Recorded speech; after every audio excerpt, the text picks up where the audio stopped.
We always say nothing says more than a photo, or in this case, a video. So I think it's clear for any of you that have watched this, and for all the thousands of people that have watched it, that this was very, very close. This was just a very, very close, dangerous encounter for the police officer. And I think you can see that. Where does the gun come from? Where does he have the gun, the suspect? Well, exactly where I don't know, but somewhere on his right side. You know, I don't know if he had it in his pocket, his coat pocket, if he had it in his waistband, I'm not sure. Somewhere the officer doesn't see it. Right. Correct. We were told that the man, Jackson, there was blood in the car and that they thought something happened to his left hand. Was that from the police officer shooting back? Yes.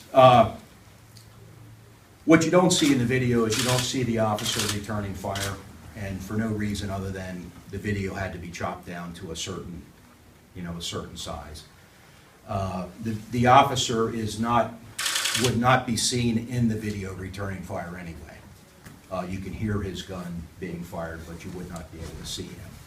What the officer did is when this encounter went bad and the shots were fired at him, he removed himself from that line of fire, point of aim, and you can see him moving very rapidly, and he actually goes out of the line of sight of the video. He takes up a position, and at that time the vehicle door is closed and beginning to pull away, and the officer takes aim and fires at the vehicle. Now, there were a lot of things that we didn't know initially, but later on in the day we recovered the vehicle, and we found that the police officer had hit his mark on 4 occasions. So he hit the driver's door twice and through the driver's window twice. And we accounted for the other rounds as well, but he had hit the vehicle twice. When the vehicle was recovered, we could see that there was blood on the inside of the vehicle on the driver's side.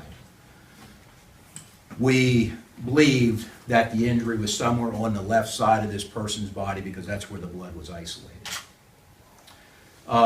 As the investigation went on in attempting to apprehend Mr. Jackson, we had an opportunity to speak with a person who saw him and saw his injury, and it's our belief that he was shot in the left hand.